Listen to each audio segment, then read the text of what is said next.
얼마 전에 정말 아름다운 할리우드 여배우가 한국을 방문했죠. 바로 마고 로비입니다.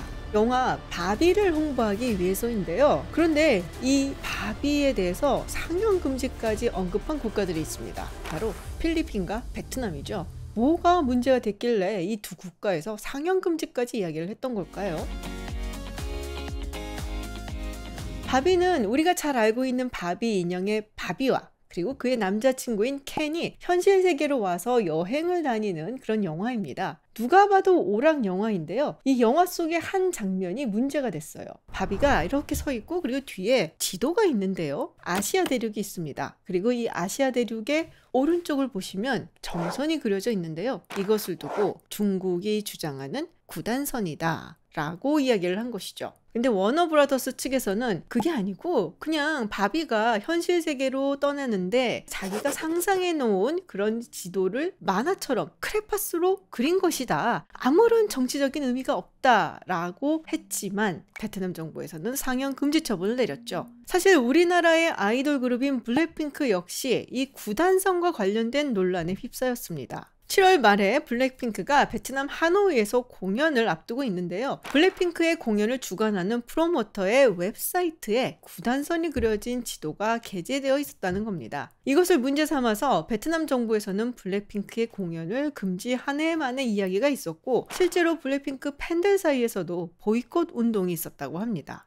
이 구단선이 도대체 뭐길래 문제가 되는 걸까요? 네, 이 구단선은 일단 분쟁이 많다라고 얘기를 하는 이 남중국해에 있습니다. 1930년대 국민당 정부가 이끌던 중화민국 정부에서는 해안과 국경 경계선을 마련하기 위한 노력을 시작을 합니다. 그리고 1948년 The Location Map of the South China Sea Islands 라는 지도를 출판을 합니다. 그리고 거기에 11단선이라는 것을 그려놔요. 그 안에 지금 현재 분쟁이 많이 일어나고 있는 스프레틀리 군도, 파라셀 군도, 프라타스 군도, 메이크스필드까지 모두 중국에 속한다라고 표시를 해놓은 것이죠. 이 11단선을 중국 공산당 정부에서 계승을 하게 되는데요. 저원라이가 승인을 하면서 나중에 베트남과 중국 사이의 통킨만 지역에 있었던 두 개의 점선을 지웁니다. 그러면서 현재의 9단선으로 1953년부터 확정이 된 것이죠. 그렇다면 중국은 무슨 근거로 9단선 혹은 11단선을 이야기를 하는 것이냐? 여러 가지 주장이라든지 시각이라든지 이런 것들이 있지만 대체적으로 가장 중요하게 이야기하는 것은 역사입니다. 역사적으로 이 남중국해엔 중국과 그리고 연안 국가들 사이에 해양 경계선이 있었는데 바로 이 9단선 혹은 11단선이 그 경계선이다 라는 겁니다. 심지어 중국은 1990년대 말에 유엔 해양법 협약에 앞서는 것으로 중국의 역사적 권리가 우선한다라는 법을 입법하기도 했었죠.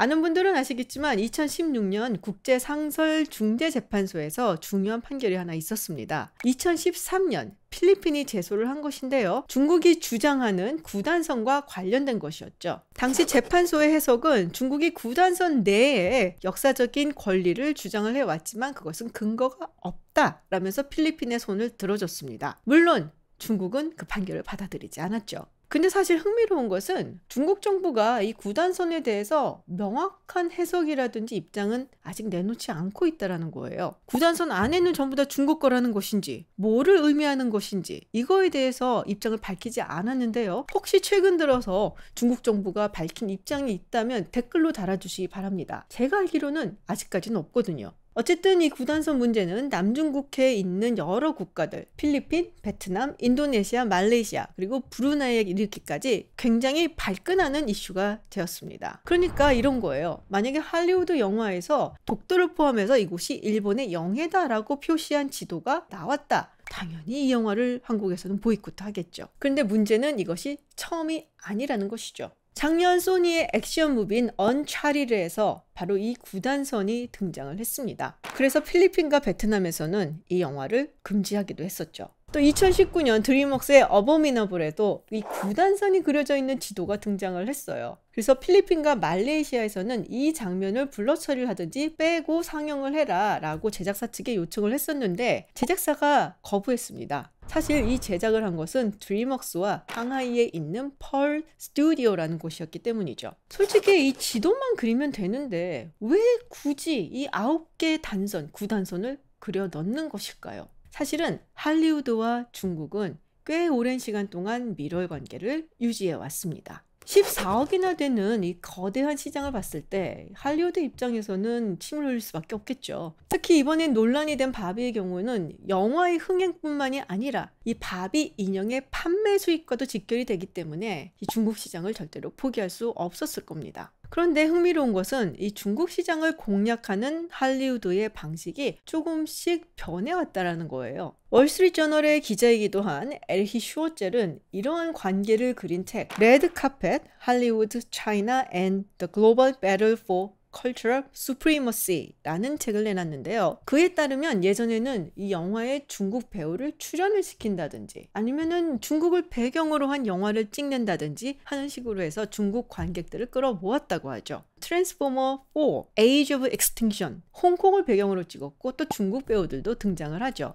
중국판 주토피아에서는 판다가 등장하기도 합니다. 왜 우리도 블랙팬서에 자갈치 시장 아줌마가 등장하면 관심을 갖고 보게 되잖아요. 그런데 시간이 흐르면서는 이런 경향이 조금씩 바뀌었다라고 하죠. 그냥 중국 배우를 출연시킨다든지 아니면 중국을 배경으로 해서 찍는 것이 아니라 중국의 심기를 거스리지 않게끔 중국이 싫어할 만한 요소들을 영화에서 배제하는 방향으로 갔다는 겁니다. 예를 들면 닥터 스트레인지의 Ancient One, 원작에서는 티벳의 마법사죠. 또 우리나라에서도 굉장히 히트를 했었던 보헤미안 랩소디, 프레디 머큐리가 성소수자다라고 언급되는 내용은 전부 다 삭제를 했다고 하죠. 그리고 또 하나 굉장히 중요한 영화가 있습니다. 바로 한국에서도 대히트를 했었던 탑건 매버릭입니다. 톰 크루즈가 입는 가죽 자켓 뒤에 국기가 나오는 장면이 있죠. 이게 1986년 오리지널 탑건에도 등장을 하는 그런 시그네처 자켓인데요. 성조기, 유엔기, 일장기 그리고 대만기가 등장을 합니다. 그런데 2019년 등장했었던 트레일러에서는 대만기와 일장기가 빠지고 뭔가 좀 이상한 깃발들이 그려져 있어요.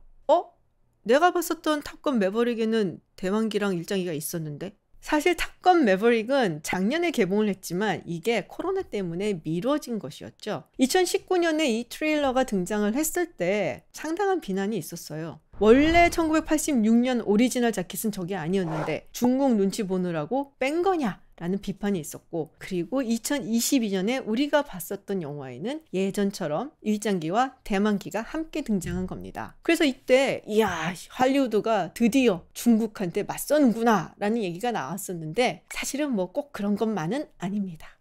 원래 이 영화에 지원을 했었던 기업이 텐센트였어요. 근데 텐센트가 자금을 갑자기 뺍니다. 여러분들 탑건 보셨으면 아시겠지만 이게 사실 미국의 국방력을 자랑하는 정말 국뽕 가득한 영화잖아요. 그러니까 텐센트 입장에서는 중국 기업인데 이 미국 국뽕 가득한 영화를 지원했다는 게 정치적으로 부담스러웠던 거죠. 그렇게 되면서 어떻게 보면 좀 자연스럽게 대만기와 일장기가 다시 들어가게 된 거예요. 그런데 그것만으로도 대단히 용감한 결정이었다라고 할 수는 있습니다. 왜냐? 탑건 매버릭은 중국에서 개봉하지 못했으니까요. 그로 인해서 잃게 되었던 수익을 생각해 본다면 할리우드가 뭔가 조금 달라진 것은 맞는 것 같죠. 그런데 최근에는 또 경향이 약간 달라졌다고 합니다. 중국 배경을 찍거나 중국 배우를 기용을 하는 것을 넘어서서 중국의 심기를 건드리는 그런 요소들을 배제하는 것을 넘어서서 중국 공산당의 세계관을 긍정적으로 삽입하거나 묘사하거나 그리고 중국의 문화와 역사를 좀 친근하게 접근할 수 있도록 넣는 방식을 선택하고 있다는 거죠. 그리고 구단선도 사실 그것 중에 하나죠. 이미 많은 영화나 드라마들이 그렇게 하고 있고요. 또 여기에 굉장히 잘 적응한 기업이 있습니다. 디즈니입니다.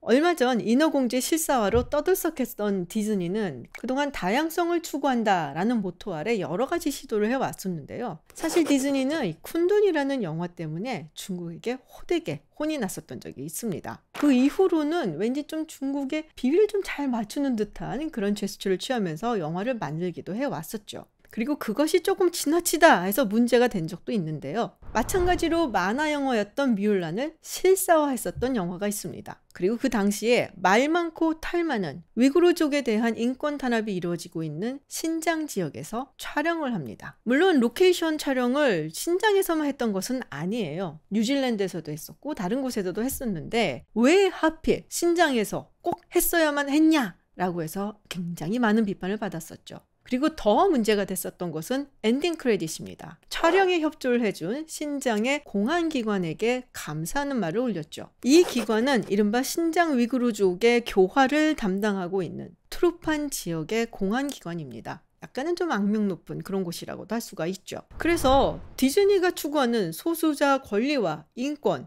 다양성, 이건 도대체 뭐냐라는 비판이 있었는데요. 기업이 추구하는 거는 결국 돈이죠.